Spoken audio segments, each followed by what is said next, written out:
let me start with good evening, guten Abend, bonsoir à vous tous et toutes. Welcome to the Embassy of Canada in Berlin. Herzlich willkommen bei uns here in Berlin. My name is Andrea Meyer, and I am the Counselor and Program Manager of Public Affairs here at the Embassy. And I have the pleasure of serving as MC this evening, and I've just a few run of show details for you all. Thanks to the hard work of my colleague Gudrun Will. Gudrun, could you give us a wave?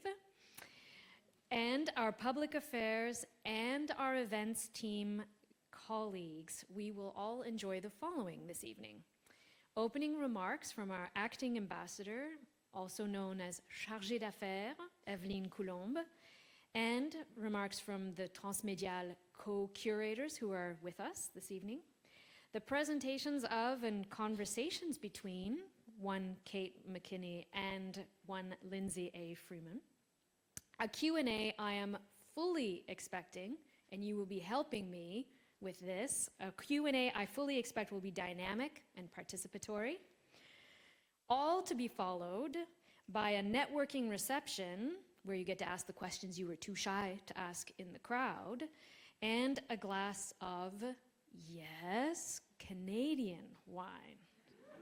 I'm not going to get your review of the wine, but there will be some wine.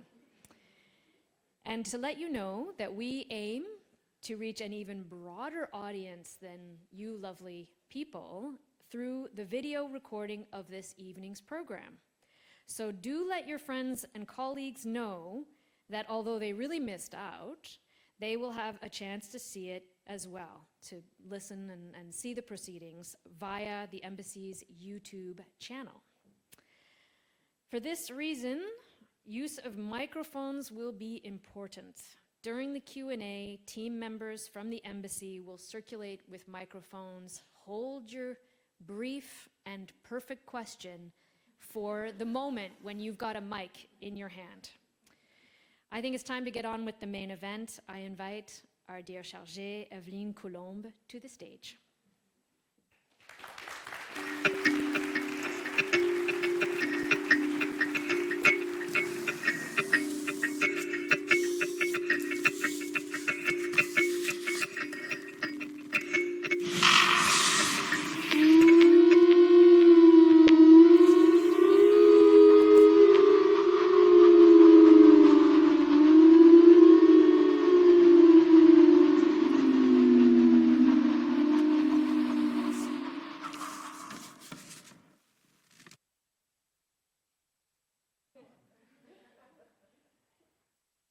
Merci, Andrea, and good evening, everyone. Our keynote speakers as well, Cait McKinney and Lindsey A. Freeman, who came all the way from Vancouver, and so very far, but I'm glad you made it okay and you look well.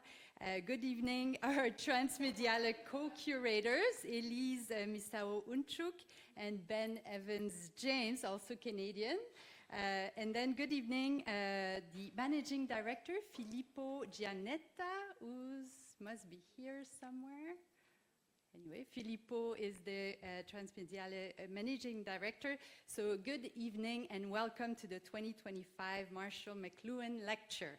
I'm really pleased to have you here. Bonsoir à tous, herzlich willkommen. It's really wonderful to see such a full room for this keystone event in our Embassy's Advocacy and Cultural Calendar. We're very proud to host this lecture conversation in partnership with the remarkable Transmédiale Festival. It's an honor to welcome the who's who in digital arts and culture, not only from all over Germany, but also from Canada and all over the world. So we're gathered here to add our knowledge, as we do every year, about several aspects of the digital sphere. We're also here to celebrate Canada's ongoing innovation and leadership in this area. Nous sommes très fiers que le Canada ait marqué de son empreinte ce domaine et qu'il continue à le faire. So our annual lecture is named in honor of Marshall McLuhan, the late Canadian philosopher and media theorist. He not only coined the expression, "the medium is the message," but also predicted the internet 30 years before it was invented. He is credited with putting our country on the map in the field of digital culture. Continuing this valuable contribution of Canadian expertise in the present are both current curators of the Transmediale Festival. So congratulations to Elise and Ben on the first year on your joint success.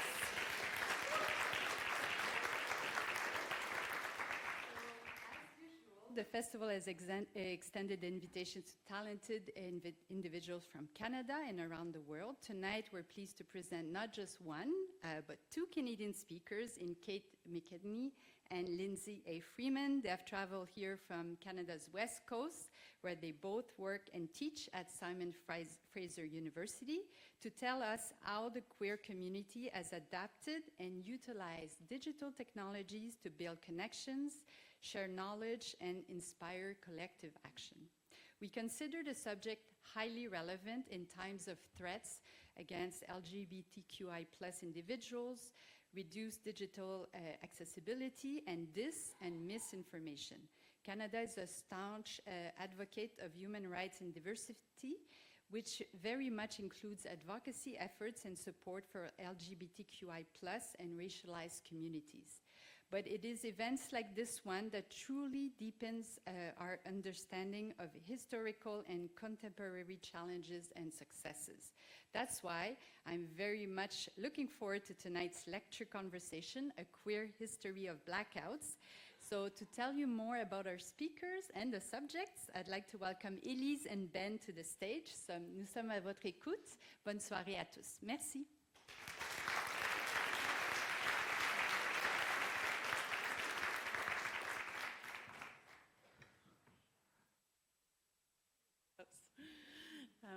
Good evening and welcome. Thank you.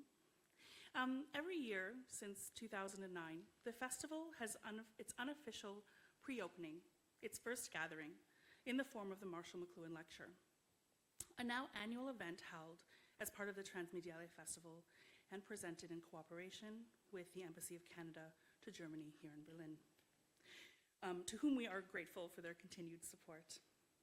In doing so, we recognize the legacy of Canadian media theorist Marshall McLuhan, whose work, as we've just heard, and as many of us already know, on media theory and communication has been influential, if not fundamental, in understanding technological and social change. The McLuhan Lecture features Canadian scholars, artists, and thinkers who engage with themes related to media theory, technology, and culture, areas that were central to McLuhan's work.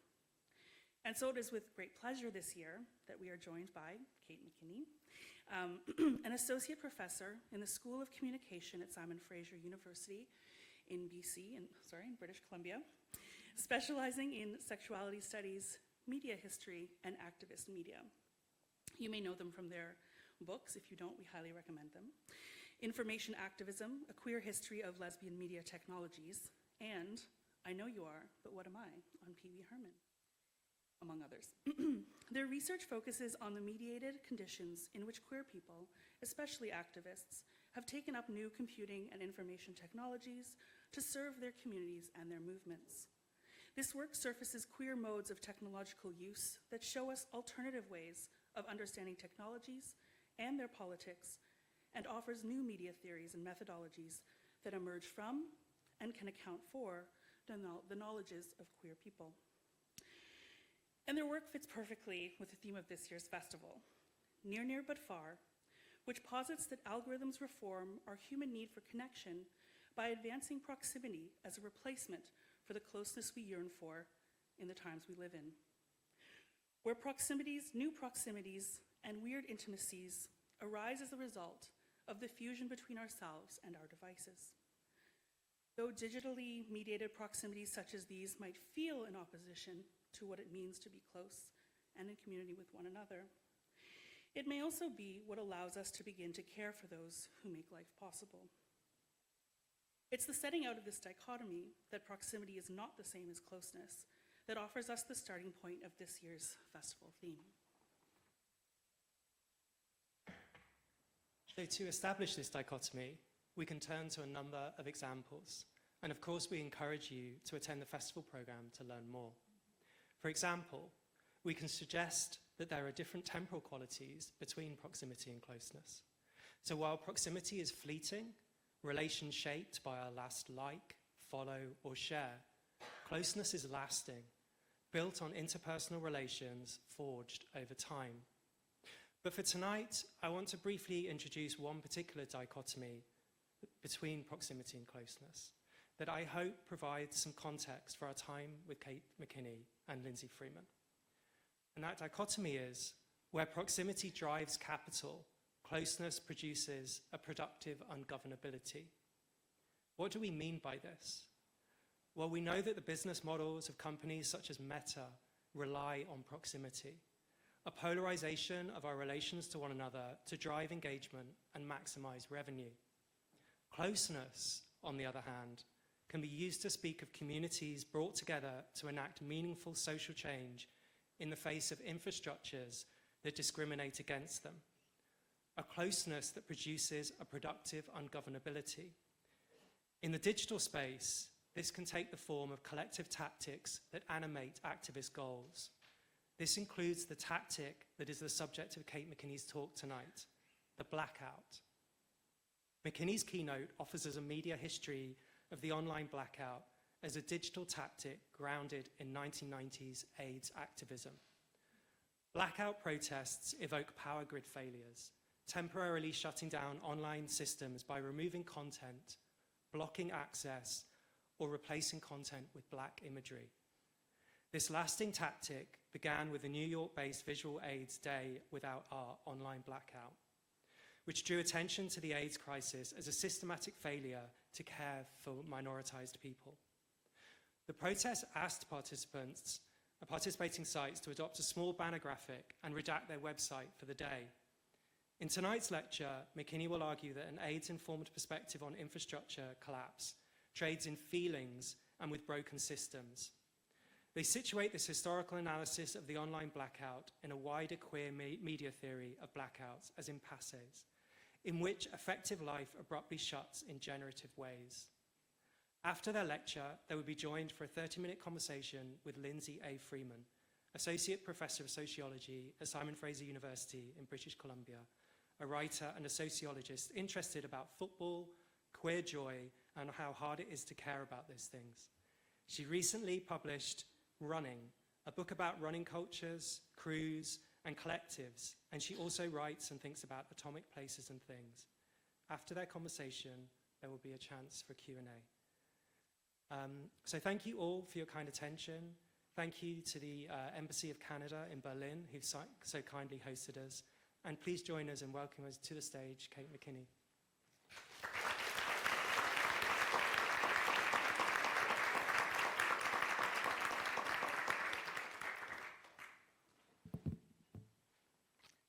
Good evening, everyone. Thank you for being here. It's a real pleasure and an honor to get to speak with you tonight and to get to share the stage with Lindsey, who's a colleague and someone I've thought alongside a lot, and also a dear friend. I wanted to start by thanking Ben and Elise for the invitation. I'm excited for the whole festival, and I hope to see many of you there this weekend, and also to thank Chargé Colombe and Andrea Meyer for hosting us, and all of the embassy staff as well. So this is new work, and it comes out of a book project that I'm working on called The Sex Lives of Data, and so I'm eager for your thoughts and feedback. This is Ford's new electric truck. It's called the F-150 Lightning, and it was created to keep the full-size truck market profitable through new environmental policies and the rising costs of fossil fuels. The F-150 has been marketed as doing all the things that a classic gas-powered truck can do. Fit lumber in the flatbed, tow heavy things, make its driver look both competent and as if concern for climate change is the least of his concerns. This electric truck has also been marketed as technological insurance against vulnerability to electrical grid failures or blackouts. The Lightning can power an entire house for up to 3 days. Now, these are marketing images that position the truck as its own mobile power station during moments of extreme weather. So we can see here in the images that Dad is cutting fallen branches from a hurricane with his conveniently electric chainsaw that's plugged into his truck. In fact, this entire conspicuously lit suburban home is plugged into the truck. If we think about this electric vehicle in relation to media theorist Sarah Sharma's work on the technopolitics of masculine exits from society and from relation with others, then we can think about this F-150 as an exit from the vulnerability that blackouts pose. This need for F-150 owners to ensure their private space and family from blackouts is an exit from the existential threats of climate change. It's also an exit from proximity to those of us who live in the commons as a material and affective necessity. And I'm talking here about poor people, sick people, racialized and queer and trans folks for whom public systems have already and routinely spectacularly failed. These ads claim, I am not those people, I have an electric truck. The threat that blackouts pose to those without this kind of rugged autonomy from systems and power grids is existential, but it's nothing new. We can think about housing inequities or falling through the so-called cracks of social services, or not being able to afford adequate heating, or lacking access to good health care as all being related examples of infrastructure failures to which some people are more vulnerable than others. Electrical blackouts threaten to place those who understand themselves to be above relying on broken systems into this shared category of vulnerability. And that's because when the power goes out, it goes out for everyone. In other words, part of what is scary about blackouts is the ways that they promise to universalize the impacts of systems failure. So as Ben already mentioned in his intro, I'm interested today in how activists have taken up the blackout aesthetic as an online protest tactic, and in doing so, how they enliven the affects of infrastructure failure. Now, activists have long drawn on blackouts to mark how systems that appear to be functioning well for some people are deeply broken to others. And the blackout protest tactic trades in the interruptive function of blackouts by shutting down access to information or communication, by restricting lines of sight, or by otherwise using blackness and redaction to obscure. And I've put on the slide what I think is the most recent example of an online blackout. This is from just last week. It was a blackout, a large-scale blackout of all Meta platforms. So these include Instagram, Facebook, and WhatsApp. And it was organized by users protesting CEO Mark Zuckerberg's new alignment with the far right, which weirdly coincided with his makeover. And his elimination of content moderation policies that were protected users, or tried to protect users against things like hate speech and disinformation. So we don't yet know what kind of impact this blackout might have had, if any, on Meta's bottom line. I suspect it probably wasn't successful. But we see here still an attempt at using withdrawal, refusal, and going dark as being leveraged against the platform itself. Now, Black activists have often used digital blackout tactics to organize online protests for racial justice on social media platforms. And these kinds of protests typically are organized by Black users to share selfies at the same time. And in doing so, they challenge what Lisa Nakamura has called the internet's default whiteness. And they do so by overwhelming algorithmically generated image feeds with Black faces. And scholars like Alexander Cho, Andrea Acosta, and Shaka McLuhan, who's going to be doing some presentations at the festival that you can look out for, have all talked about the kind of Black practices of opacity that are at play in these kind of digital tactics. They evoke structural inequities in attention and representation along racial lines, and they produce feelings of frustration, abandonment, and grief, even as they trade in joy. So the use of Blackness as an aesthetic in these protests plays with the opacity of Black life, setting Blackness against the transparency that white liberal models of identity and representation demand. In other words, these protests challenge the promise that being included or seen or just present within white dominant digital platforms is enough, right? Is a sufficient kind of gateway to rights and recognition.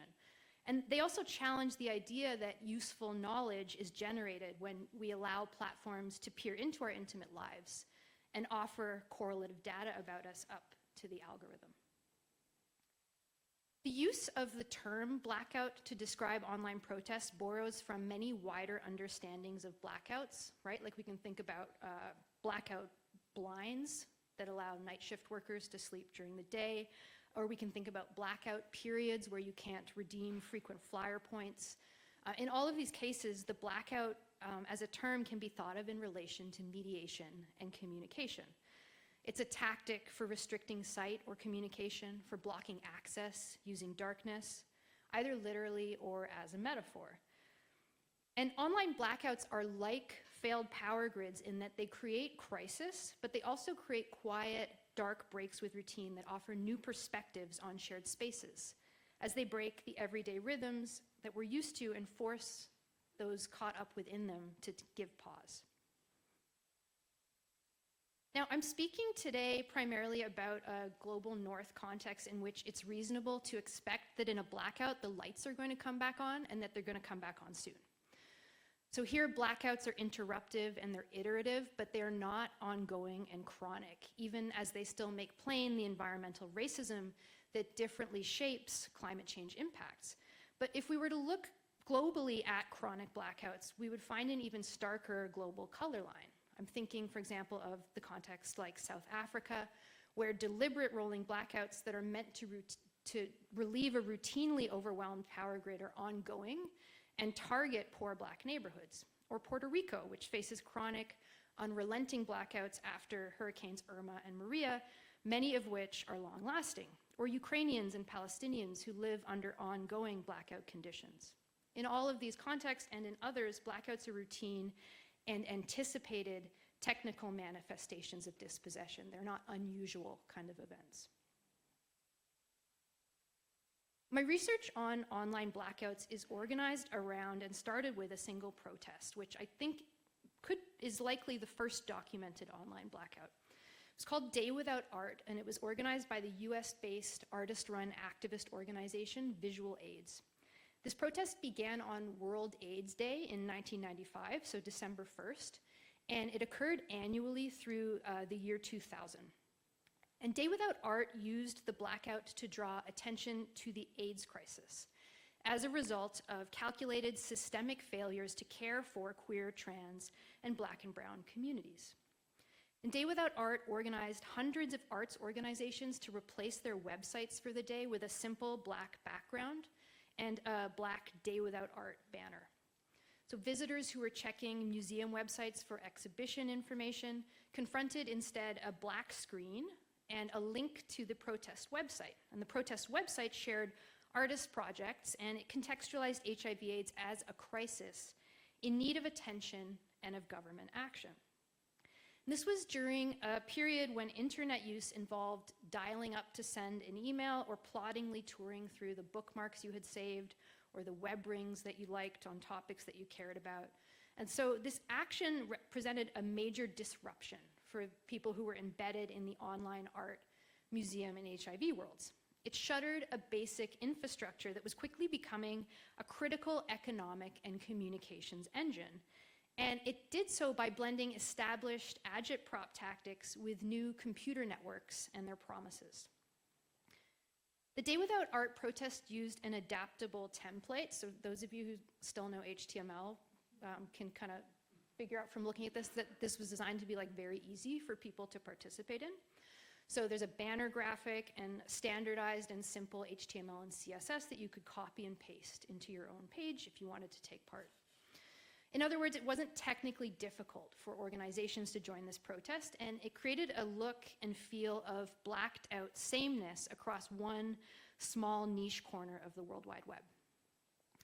The 8 kilobyte black and red or white and red GIF that you see here looks lo-fi and pixelated by our standards today, but in 1995, I assure you this was an eye-catching graphic, believe it or not. And it was also, importantly, it was designed to download quickly at 14.4 kilobyte per second download speeds. Day Without Art began offline. Oh wait, I want to show you this first. So this is an example of what a website participating in the protest looked like. And it's kind of interesting that most of the archives I've been drawing on to do this work are paper-based, because web archives don't tend to scrape like on a single day, right? So it's like whatever visual aids printed and kept as a record is sort of what's available as a document of what this looked like. So organizations had a lot of options around how they could participate. Some blacked out their websites altogether, took down all the graphics, so it was a kind of step back in time to a lower bandwidth, text-dominant aesthetic. And overall, these kinds of blackouts in digital spaces are a tactic of AIDS activism that materializes the intimacy between AIDS and erasure. The kinds of silent death created by shame and abandonment of those most affected by HIV/AIDS. Day Without Art actually began offline 6 years before this internet protest started. It began in 1989. And the offline protest used strategies like asking galleries to remove or shroud all their artworks for the day. 800 arts institutions across the US took part in the first Day Without Art. And the protest continues today in the form of a film screening series. Day Without Art is based in the simultaneous engagement of death and life, or mourning and action. And in that respect, it reflects broader tactics of AIDS protest from this period that many other scholars have explored. So Douglas Crimp, most notably, has written about AIDS protest tactics in the 80s and 90s as exercises simultaneously in what he calls mourning and militancy, and the kind of inseparability of those concepts. Marika Seafor has argued that these kinds of tactics were designed precisely to go viral in their imagery. And Marty Fink has argued that they deliberately evoke disability justice through attention to grief, but also to care and mutual aid. And we can recognize these sorts of affects in iconic actions that you see here, like die-ins on the left, or ACT UP's Black Silence Equals Death banner, also on the left. Here, that banner is pictured blacking out or redacting the Federal Drug Administration's marquee. And on the right, we see another iconic image of artist and activist David Wojnarowicz, who's wearing a jacket appliqued with his much quoted provocation, "If I die of AIDS, forget burial, just drop my body on the steps of the Federal Drug Administration." This statement from Wojnarowicz inspired a real protest 4 years later called the Ashes Action, where AIDS activists threw their dead loved ones ashes over the White House fence onto the lawn, attempting to black out, or really more like gray out, the grass in a blanket of ashes. So these kinds of tactics respond to HIV/AIDS as a problem of silence, and they do so using in-your-face representations of queer life and intimacy, but also death. And this aesthetic allows protesters to grieve together as they perform disruptive tactics that shut down spaces and systems. One of the most iconic AIDS protests of the early 1990s was ACT UP New York's 1991 action at Grand Central Station called the Day of Desperation. And for this action, hundreds of activists occupied the station at rush hour. They used their bodies to make it difficult for commuters to move through the space, and they draped large banners over wayfinding information, such as this board of train departures and platform locations. These black banners placed over the schedule board evoke practices of redaction familiar to late 20th century left movements through moves to open government policies and also freedom of information act requests, or access to information act requests in Canada.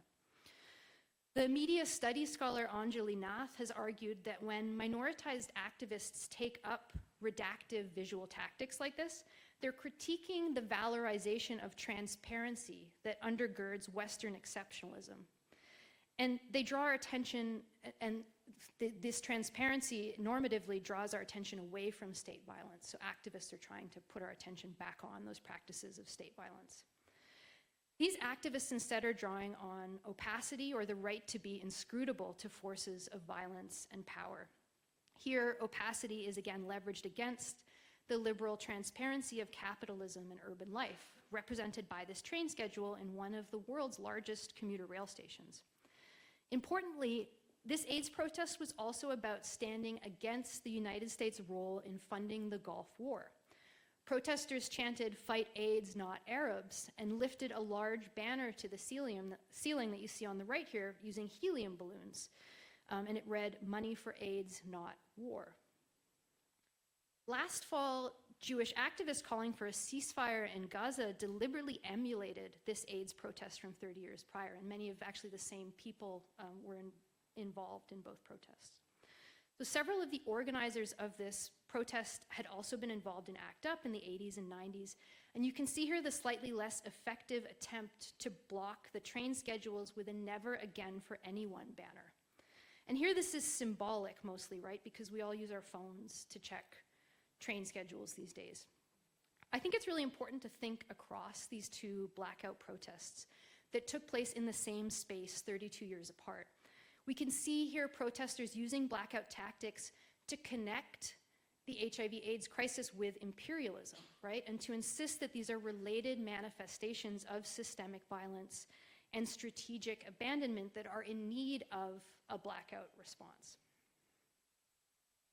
Analog blackout protests persist in the present around other issues which I would argue are also related to these ones, such as climate change. So this is a recent Greenpeace protest in the UK that draped Prime Minister Rishi Sunak's residence in black banners to protest new licenses for undersea gas drilling.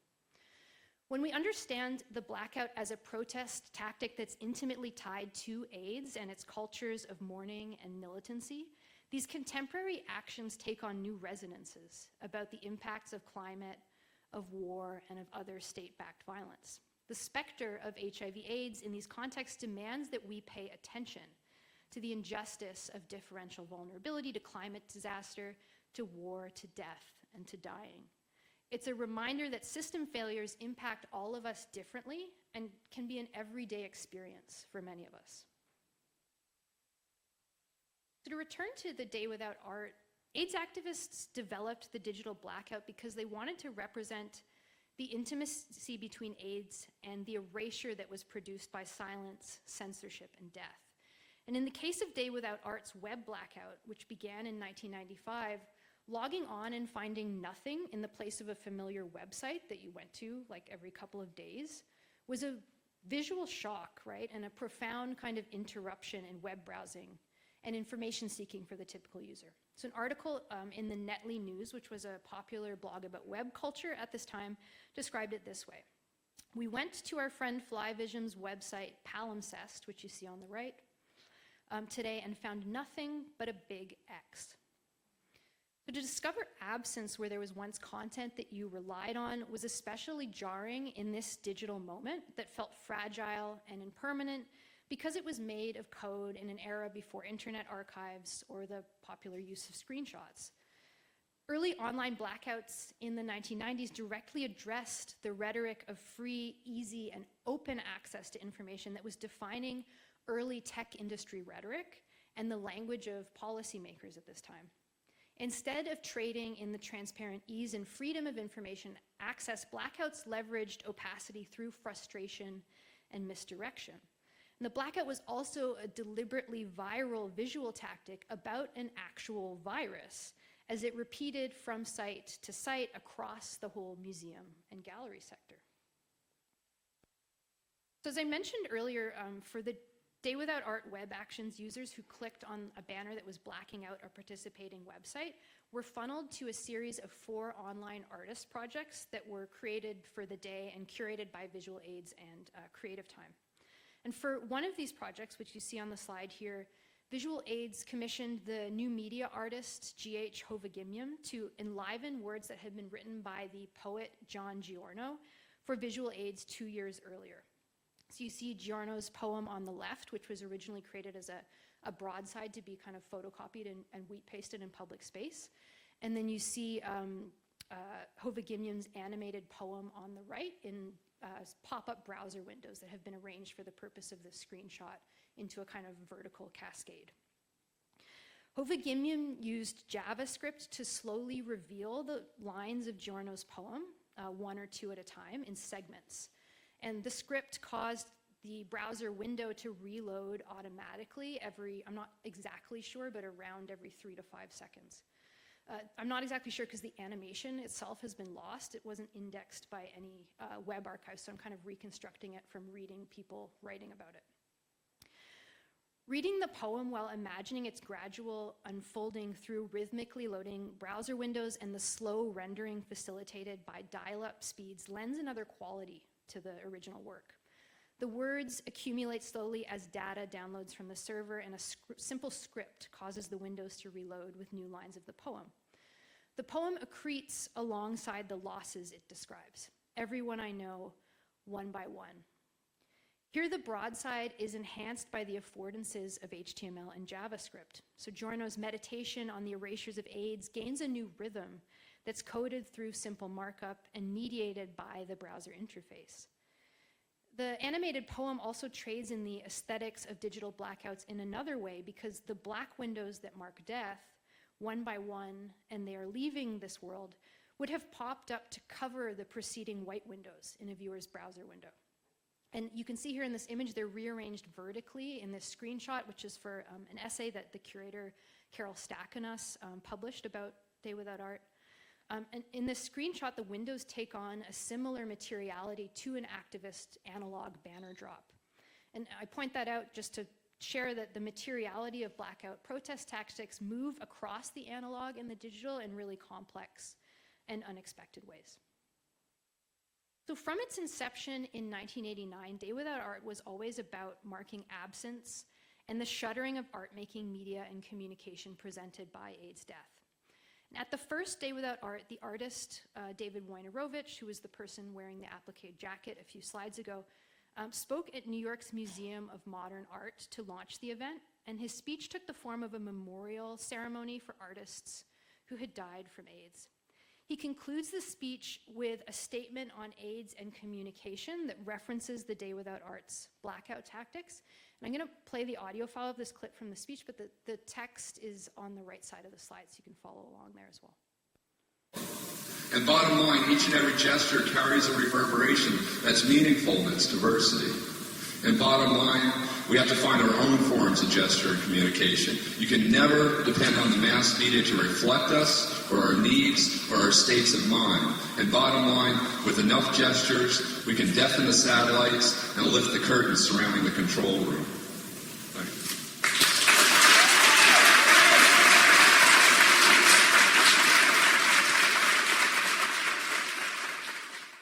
I left the applause in that clip because I think it kind of evokes a little bit the feeling of being what it might have felt like to be in the room. So Wojnarowicz in this quote is describing how AIDS activists needed to develop their own styles of communication and mediation. And that once achieved, this will interrupt communication infrastructures so that it becomes impossible to ignore HIV/AIDS any longer. And this is importantly the exact same speech in which Wojnarowicz calls for folks to dump the bodies of their dead friends on the White House lawn. That comes earlier in the same speech. So he's calling at the end of the speech here for the breakdown of communication systems through withdrawal and sabotage that is matched to the scope and scale of mass death and abandonment caused by the AIDS crisis. Now, Visual AIDS explicitly linked the Day Without Art to systems failure through the electrical grid. And they did this by coordinating the Night Without Light protest as part of Day Without Art. And for Night Without Light, Visual AIDS compelled historic buildings and bridges in downtown New York and San Francisco, including all of Broadway, to dim their lights for the night. And you can see here on the bottom the effect that this had on New York City's skyline. It's not quite a blackout, but more of a brownout. And this is a darkened skyline that mourns lives lost to AIDS within coastal cities with large populations of queer, trans, brown, and Black folks most affected by HIV. This action also articulates those losses to a shared vital infrastructure, right? The power grid that cannot be easily ignored because, again, it is a system that we all necessarily share. Day Without Art's use of the blackout concept insists on the AIDS crisis as a form of systems failure that affects everyone, from which we cannot and also should not turn away. The grid is down. The Day Without Art online action took the annual event's analog aesthetic of interrupting communication as usual to the World Wide Web and insisted on the internet as a public utility that was crucial, like the power grid. The overall point that I'm making here is that online blackouts reflect in their design an AIDS-informed aesthetic of withdrawal, mourning, and virality. And we can better understand what it is that blackouts do affectively, both for protesters and the publics who witness them, if we dwell with this connection to HIV/AIDS. In this last section of the talk, I want to think more about blackouts and affect or emotion. And as I've shown, one affective resonance for the online blackout is the mourning, withdrawal, and anger that characterized iconic AIDS direct response in the 1980s and 90s. But another formation that shapes how blackouts feel and make a claim upon systems are the mass electrical grid failures that blackout protests deliberately evoke. Electrical grid blackouts can become tragedies when there's no heating or cooling, but they also often are banal periods of time spent doing something you hadn't planned or anticipated in habitual spaces that feel new to you because they are unavoidably dark. And I want to argue that there's something quite queer about the temporalities and relationships that electrical blackouts make possible. This is a great book, you should all read it. It's called Daddy Boy, and it's by the trans and queer writer Emerson Whitney, and it's a semi-autobiography about family, masculinity, storm chasing, and Texas. There's a lot in that sentence, yeah. In the book, Whitney writes of blackouts as other kinds of off-grid temporalities, where unexpected ways of relating to the people who we're used to become possible. Whitney writes, quote, "My favorite weather memories are power outages, where we all would have to sit in the same room in front of the wood stove and look at each other. The people in my life who never stopped were stalled. The people who lived with their backs to me were very suddenly facing me." There's a queer inflection to Whitney's description of what blackouts felt like for him. They surfaced in erotically charged politics of difference. When the power is out, new possibilities open for relating to others who have refused you in normal times. When the power's on, they've refused you perhaps because they are too fast and too busy for your slow pace, or because in your queerness you haven't been worth their regard until there's nothing else to look at. Whitney describes an unlikely coming into sync around the wood stove in his family's home, the only source of light and heat. Electrical blackouts produce these other ways of relating to time and to others because they're unanticipated and they last for indefinite periods of time. It's hard to figure out what to do or to make a plan in a blackout because you're never sure when the lights are going to come back on. For the affect theorist Lauren Berlant, these kinds of crises create impasses or felt temporalities from which those waiting or being worn out gain knowledge of infrastructure. In the impasse, the world's rules and norms are suspended so that we can better perceive and name how the ordinary, in all its overwhelming pressures and cruelties, is built and maintained by systems that are material, discursive, and affective. And Berlant actually specifically describes HIV/AIDS in the 1980s and early 1990s as one of their examples of the impasse. So prior to the introduction of effective antiretroviral drug cocktails, those living with the virus were neither dead nor cured. They were waiting to get too sick to go on or waiting to die. And this was before the introduction of better drugs, quote, turned fated life back into an ellipses. And the trans theorist Hill Malatino's concept of a trans-specific interregnum is also generative to think with about blackouts. So interregnum describes like the fraction of a second or the time between like two, I don't know, kings or queens or whatever. But Malatino is using it to think about trans life and trans models of gender transition. So for Malatino, the trans interregnum imagines the lateral temporalities of gender transition. So being neither here nor there, as opening up new possibilities in the heavy present. Malatino's interregnum is also a time space in which knowledge of structures and systems and how we can undo them develops. In the impasse, trans folks come to know genders and relation otherwise, collectively as we spread out in the pause. Electrical blackouts are periods of pause and waiting then that generate felt experiences of the structures and systems from which we have withdrawn because of everyday crises. Blackouts also have their own sexual politics, which I think that we can best glimpse through stories about what straight people do when the lights go out. I'm taking a little segue here. On Thursday, April 14th, 2003, at that time I was living in Toronto. I was back for the summer from university in Vancouver. And on that date, much of the northeastern power grid stretching across Canada and the United States failed. So 10 million Ontarians, myself included, were without power, most of us for several days, some up to 9 days. And the cause of this blackout was a combination of fallen trees, human error, a software glitch, but also importantly, the privatization of Ontario's power grid, which had caused it to sort of slowly erode. This was the most significant blackout in 4 decades and evoked memories of the 1965 Great Northeastern Blackout, which you see on the right, which also started in Ontario with a tripped transmission line. This was the mayor of Toronto for a really long time. He was a furniture salesman who was elected mayor. So in 2003, Mel Lastman, the mayor of Toronto, attempted to calm the people during this blackout with a joke. I can't do his voice, I wish I could. I guess in 9 months, we're going to see the biggest baby boom we've ever seen. So this is a lasting urban myth and a thing that politicians say about heterosexual coupling after any major systems failure. For example, 9 months after the Great 1965 blackout, the New York Times, the so-called paper of record, reported a bump in births at local hospitals.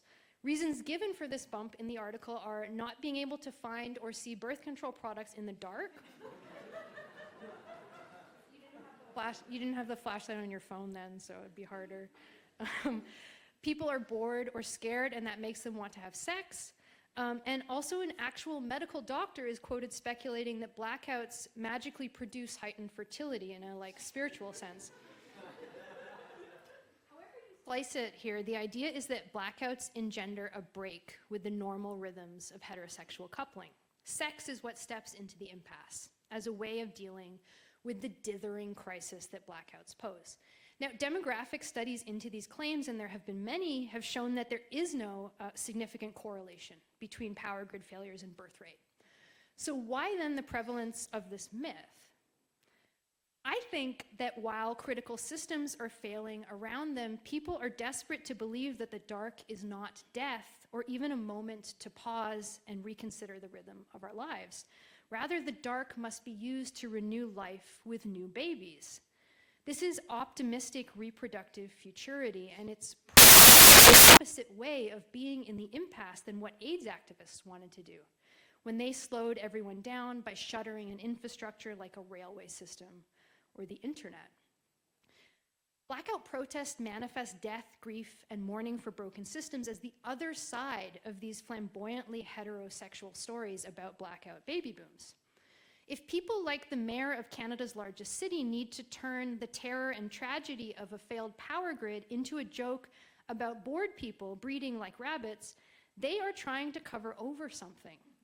And I think that that something might be the ways that blackouts bring everyone precipitously closer to the painful experiences of those for whom systems are already deeply, irreparably broken. These are ordinary realizations that AIDS activists wanted to generate with the impasses of their blackout protests. Blackout protests make trouble, but they're no joke. Blackouts are an existential threat in relation to climate change, just as HIV/AIDS continues to be an existential threat to the Black, Indigenous, queer, and trans communities it most profoundly continues to impact today. Electrical blackouts are one of the few remaining sites through which we come to understand publicness and also capitalism's failures to maintain it. Many people with means will go to great lengths to avoid vulnerability to systems and proximity to undesirable others, and this is part of blackout politics too. The move to insulate against vulnerability with personal generators, whether they're portable, gas-powered devices that cost $400 at, for the Canadians in the room, Canadian Tire, like the one you see on the slide here, or whether we're talking about $90,000 electric trucks, right? Both of these devices are in line with dubious claims about blackout baby booms because they all try to shore up vulnerability to systems failure with prolific displays of heteroreproduction in private space. Part of what AIDS activists were protesting in 1995 with their online Day Without Art was the lack of a public sense of rage against injustice experienced by those most vulnerable to systems failure. And their activism is a frame through which we can understand blackout protests more broadly. The place of HIV/AIDS in blackout history shows that whether we fumble around in the dark in our homes or on an online platform, a temporarily broken system can be mournful, but it can also be disorienting in politically generative ways. My hope is that a blackout media theory helps us to draw out these kinds of connections towards a stronger critique. Thank you.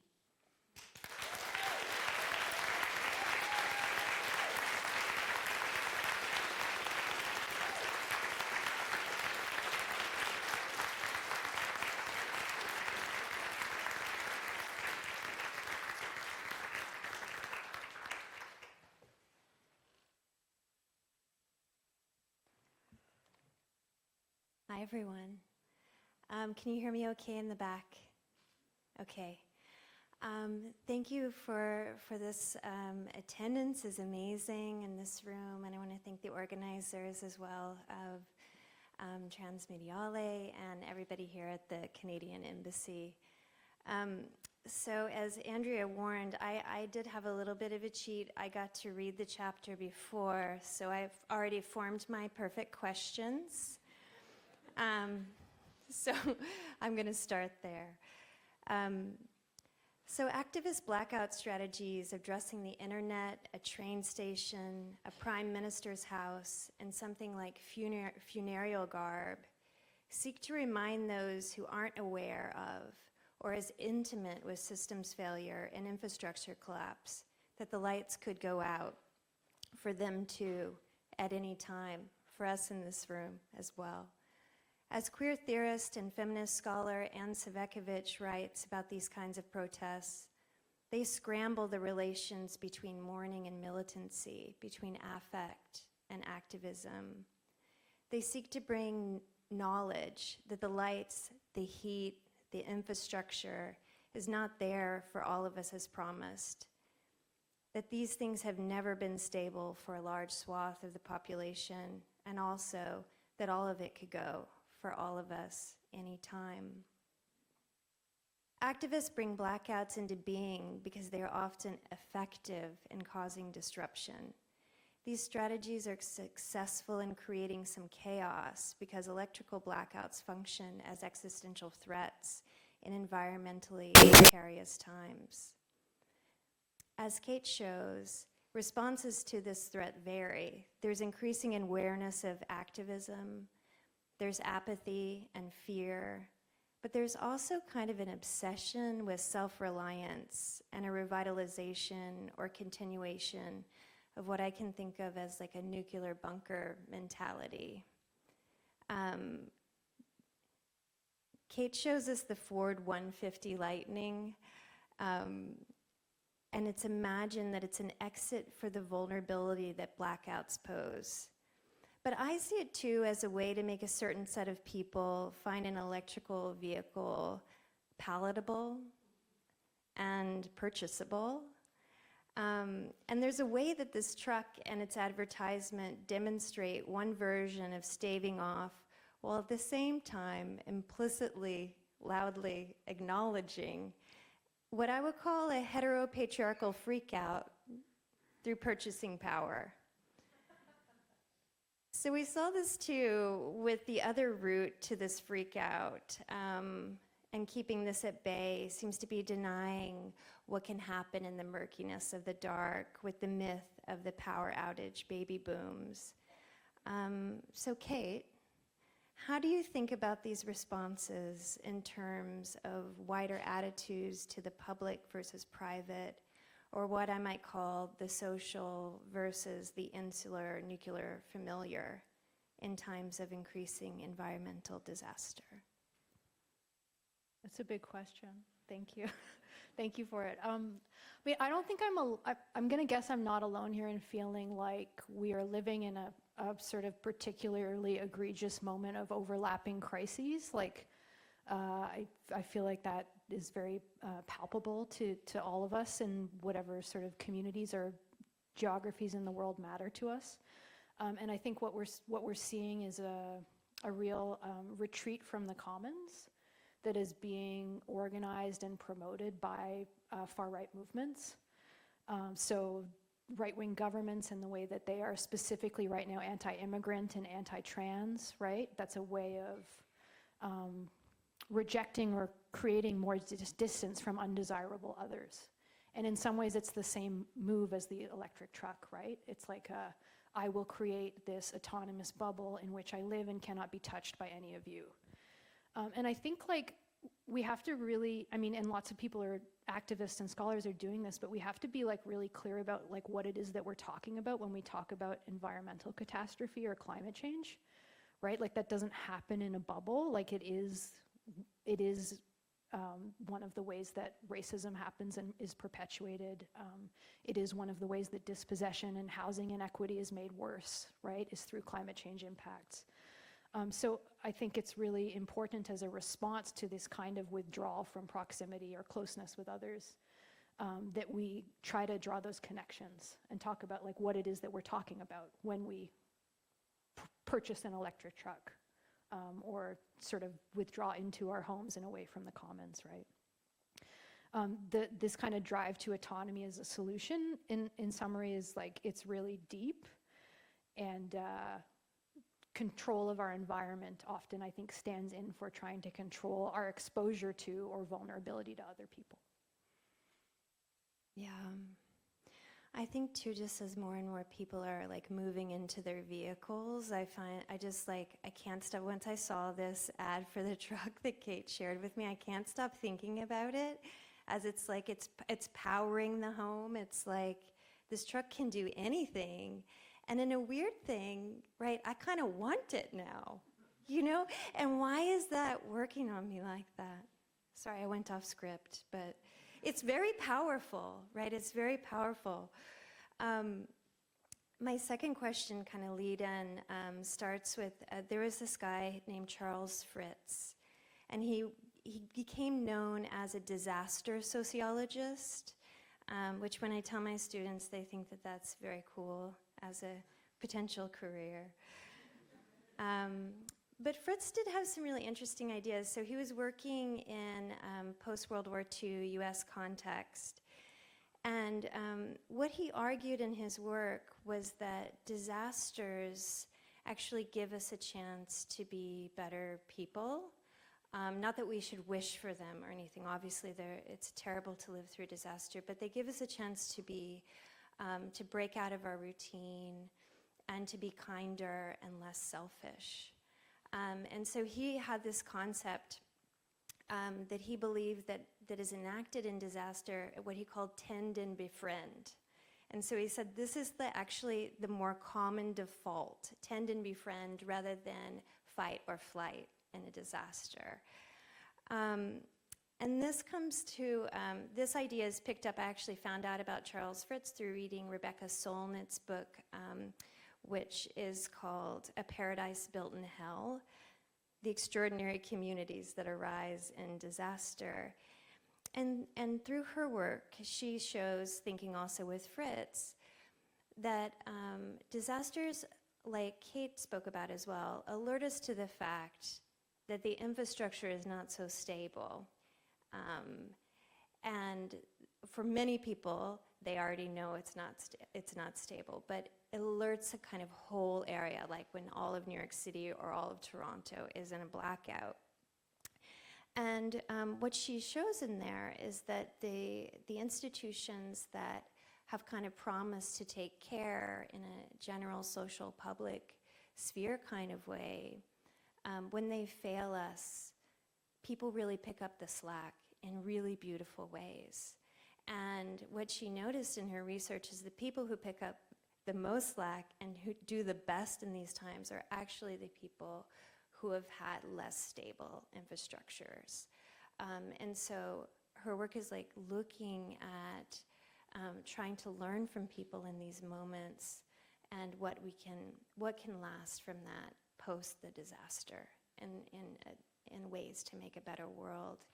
And so I was wondering, Cait, in what you've been researching, if you see some kind of parallels with some of these ideas. Yeah, I mean, I think first off, throughout the literature on like what happens in a blackout, there's all these stories about people kind of meeting their neighbors for the first time or like coming together and offering support. And so there is a lot of truth to that. One of the few good things that I think has come out of the COVID-19 pandemic is the real popularization of people's knowledge of mutual aid and cultures of organizing to help and support each other. And these aren't like new tactics. They've like long been practiced, for example, by communities of color. They just like really reached a kind of wider saturation, I think, in public discourse during the pandemic, which is of course ongoing. But like importantly, practices of mutual aid or like supporting your neighbors through crises, like those aren't libertarian moves, right? Like they're not aimed at like getting rid of government or getting rid of institutions or structures. They're like trying to support each other and find ways to get by in the kind of shadow of institutions and governments that ignore you and don't care about you.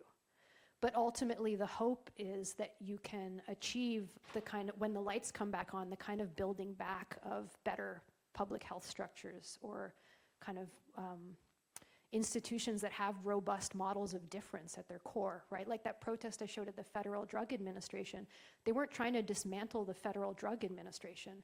It was a direct action protest that was asking for specific things around access to drug trials and reduction in the cost of drugs and more speedy access to drugs, right? They wanted to work collaboratively and be seen and taken seriously as knowledge producers by these kinds of institutions. So like to get back to your question, I think we are seeing a real attack on social structures, on institutions that are meant to help people. We're seeing like their takeover by far-right forces. At my own university that I share with you, EDI programs are currently being dismantled and defunded as a kind of austerity measure. And we have to be extremely wary about, even as we sort of invest in mutual aid and support each other, continuing to demand more of the public structures that ought to be caring for the people in all their difference seriously. Yeah, thank you, definitely. I've been thinking too about this kind of coalition between, activism and art that you talk about in your paper, and also the way that some of these art strategies mimic or mess with institutional or bureaucratic aesthetics. And it also made me think of Justin Torres's novel Blackouts, which also, we're giving also book recommendations tonight. So you can add that one as well. Which uses erasure poems to speak back to the pathologizing of queer people, while also expressing the queer desire to understand, mourn, and control our histories. So my question is, what do blackout political strategies like those of visual aids and ACT UP share in terms of aesthetics and affects with tactics of redaction, or even something like erasure poems? And how might these strategies resonate with what you call opacity, the right to be inscrutable to forces of violence and power, with and against the desire to be seen, where something like A Day Without Art makes people have to think about all the art made by queer people who we have lost to AIDS? Yeah, thank you. I've been thinking a lot in the larger chapter with like scholars who've worked on genres like redaction or erasure poetry, and one of them I mentioned whose work is great is Anjali Nath. And I think one of the things that erasure poetry or artists play with redaction do is it draws attention to form and genre, right? So whether you are creatively redacting lines of an official document or covering over works in a gallery or museum, by taking away that content, you draw our attention much more pointedly and precisely to the structure and the form in which that content appears. And you are asking people then to think about those genres and forms as knowledge production and what kind of world it is that they imagine and make possible and support, and what kinds of worlds they foreclose. So I think that redaction and erasure poetry is very much a kind of shared practice with this blackout aesthetic that I'm talking about, in that the blackout is also trying in the same way to get users or audiences or participants to think about form and genre, right? To think about the internet, to think about the space of the train station, and to not sort of take those platforms and spaces for granted. Okay, thank you. Elsewhere, Cait's talked about the feelings of ghostliness that blackouts engender. Another thing that can occur when the lights go off. And it makes me think of the work on haunting by this really great sociologist named Avery Gordon. And in her work, she argues that scholars have a tendency to focus on all the things we can see, like empirical data and visual objects, that can be blamed for failure, something you can point to in a really concrete way. But instead, what she says is that scholars actually need to focus on what has been lost, what we can no longer see, and what haunts us. And she writes that haunting is one of the ways in which abusive systems of power make themselves known, and their impacts felt in everyday life, especially when they are supposedly over and done with, or when their oppressive nature is denied. So we can see with this kind of thinking that haunting is evidence of our ties to historical pasts and social worlds. Haunting scrambles the past, present, and future. Gordon argues that haunting, unlike trauma, is distinctive for producing a something to be done. So haunting asks us to act. So I'm curious of what you see, Cait, in the queer history of blackouts in terms of feelings of time and calls to some kind of action.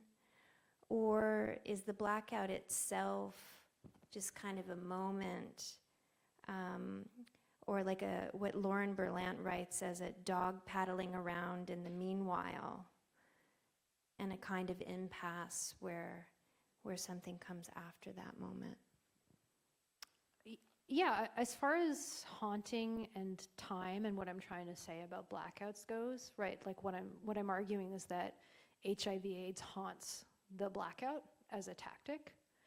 This talk was a queer history of blackouts. You could write other histories of blackouts that are also true. Andrea Costa, whose work I threw up on a slide, offers a black history of blackouts, right? And by paying attention to these kinds of absences or withdrawals or hauntings, we can, I think, also draw really important connections between these histories and between different communities of struggle that are really, I think, crucial to understand if we want to have stronger politics. A lot of my work is about HIV/AIDS activism and HIV/AIDS history, and one thing that being in that HIV/AIDS space has taught me is that this is an illness that needs to be thought of precisely as being always also about disability, about race, about gender, about class, about access to housing and healthcare. And so by focusing on haunting and focusing on what is absent and how activists sort of step into that space of absence and withdrawal, we can, in those specters, start to draw those, I think, connections out, which is the work that we need to do if we're going to have critiques that can speak back to the conditions of dispossession that we're living in. Thank you so much for that. And also, I forgot to thank you for your sentences and your ideas. Thank you, too. Thank you. Okay. Well, with that, you all probably have a lot of questions, perfect questions that you're ready to ask. Oh, but no pressure. Yeah, no, they don't have to be so perfect.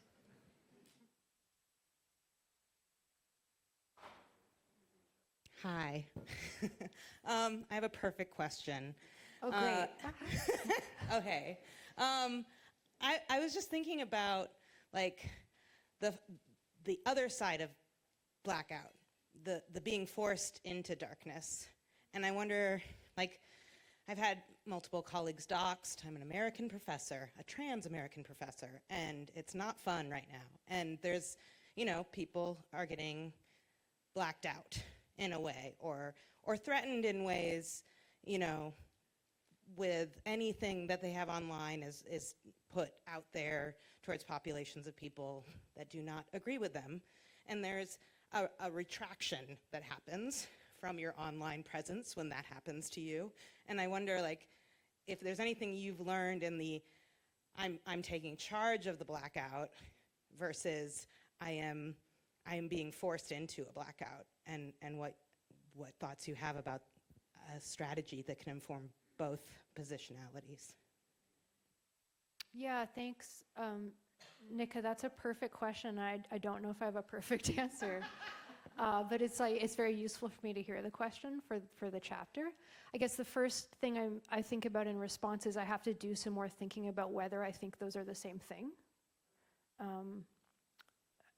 because I'm not sure that they are, in terms of the way that coercion and power is at play in both. Like they are similar aesthetic experiences in that they result in a sort of withdrawal, or being removed or restricted from one's communication or participation in media and technology.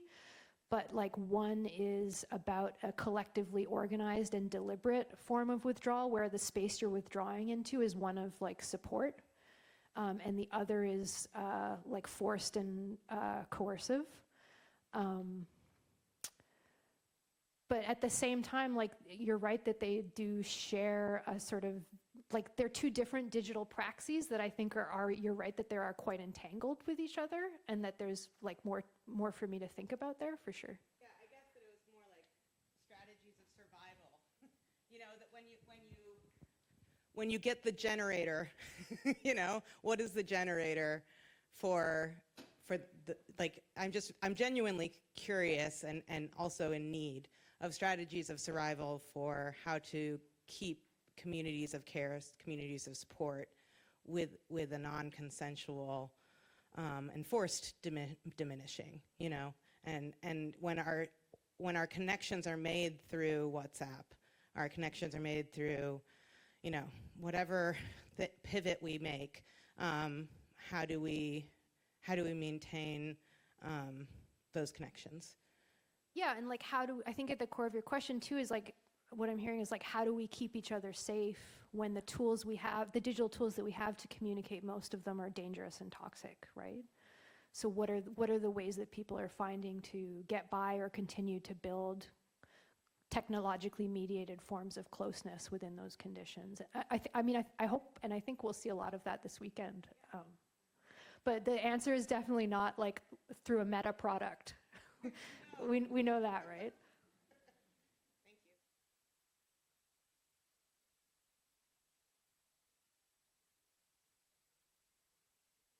Thank you so much.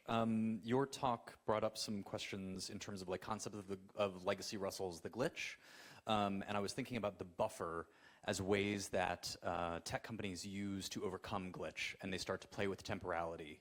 And the question of how does one stage a single day event when my feed is comprised of something that was 15 minutes ago, 3 days ago, that temporality is really in question in digital spaces. And the shortest version I can come up with this question is like, how do you occupy digital space when it is non-finite?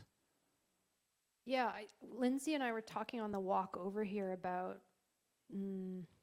how many of the online blackout protests that I see today don't seem to be as successful in sort of articulating a concrete demand and achieving that demand. And I think that has just so much to do with the nature of the way the internet is in our hands and is so app-based and constrained by stores and regulations and policies, and the corporate governance models that have shifted since the 1990s.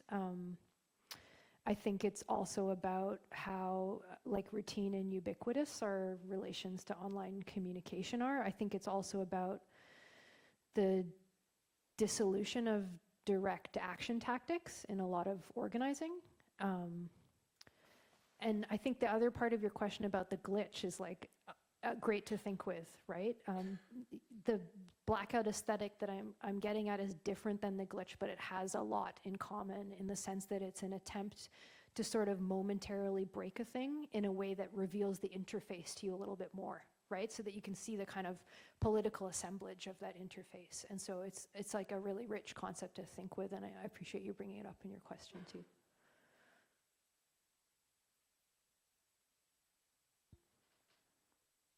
Hi, thanks so much for your talk. It was really great. One, I'm wondering, one is just to your archive. Short Bus is a great queer blackout film. I'm sure it maybe is already on your radar. I'm really curious actually about how the queer history of the blackout might actually be used to understand the rise of the far right, which in some ways I think is less about like forcing a withdrawal from the commons than maybe even producing a fascist commons, right? Like a commons that is predicated on a zero-sum game, like a nihilist singularity commons, if that's what's happening. But so many of the tactics and strategies that leftists used historically, we can see in QAnon, in anti-vax movements, in the right's effort to like quote unquote flood the zone, right? These are all like in addition to the other forms of blackout, which are the forms of erasure that are being most obviously in the US right now directed against immigrants and trans people. But I'm wondering like if these aren't actually opposite histories, right? But they're connected somehow. Yeah, I think you're absolutely right, and I agree with you completely. They are, right? It's like the greatest withdrawal from digital systems that we have seen since the early 1990s has been the sort of far right's move to make their own forms of media, right? And to reject legacy media and to reject even like what are now legacy social media platforms and to build their own, right? And that is a practice of withdrawal. And it is a practice of building their own commons, as you put it, right? So I want to sort of be careful, and in the larger chapter, like part of what I want to show is that blackouts have complex politics and are without guarantees. It's not like this purely good or productive or progressive tactic. But at the same time, it is a tactic that many different kinds of communities of struggle have used to make do within technological systems that are not of their making, but that they have to work and live within. So I think there is like still something particular about the way that progressive and left movements use the blackout, even as you're 100% right that it is co-opted and available for other forms of withdrawal, right? And I don't know how to like think through that problem, and I don't know how to speak back to it. And I think that is part of the issue that we're having here politically, is like we have such a paucity of models to kind of name and speak to that. Yeah, it bums me out. Thank you for the question.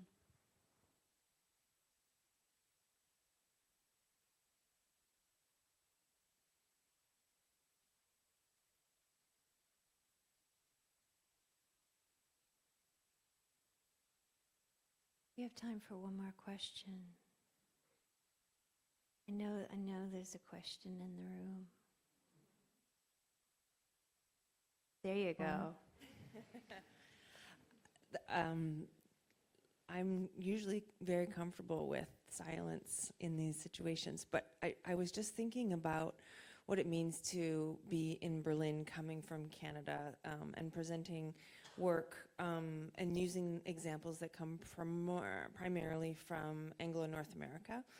And I'm just wondering if you, or perhaps if anyone in the room, has thoughts of like extending your analysis, which I love. I love the aleatory genealogies that you're creating, and I'm wondering if we can extend those genealogies regionally, and if there is a kind of blackout way of working beyond North America that you know of, or that folks in the room would know of, that I'm just thinking in terms of opacity and redaction and minoritized resistance and liberation struggle.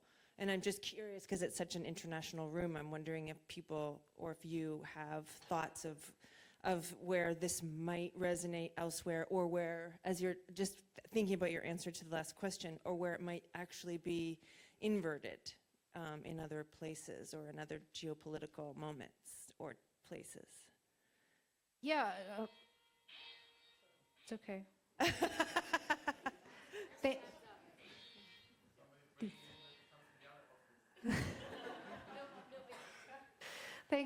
Thanks, TL, for that question. I mean, like, as you know, I'm an Americanist in my training, and that's the work that I do. But it's certainly been interesting presenting this work in international context and learning from hearing the other people's answer to that question. Like, I've given this talk in Berlin before at Humboldt, and it was really interesting to talk with German scholars about how, first off, like, power grid failures are not a thing that happens all the time here, because the power grid, from a political economy perspective, has been developed in a cooperative way and works properly, right? Well, it works better than in a Canadian or U.S. context, right? But it was also interesting to hear from those folks that the term blackout is used in the English by, I mean, correct me if I'm wrong, but this is what other Germans have told me, is used in the English in German popular culture to talk about practices of like redaction, for example. Or like giving this talk in a comparative lit program and hearing from so many students and faculty like, okay, but in the South African context, this is what blackouts mean, and in the Puerto Rican context, this is what blackouts mean. So the work has really been shaped by those conversations, even as it remains about Canada and the United States. And I'm very happy to hear from anyone in the room if they would like to add any responses to TL's question.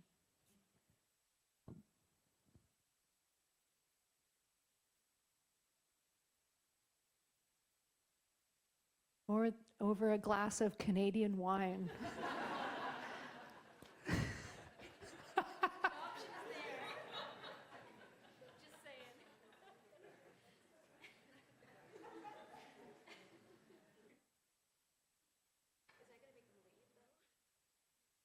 You want to wrap things up, or do we?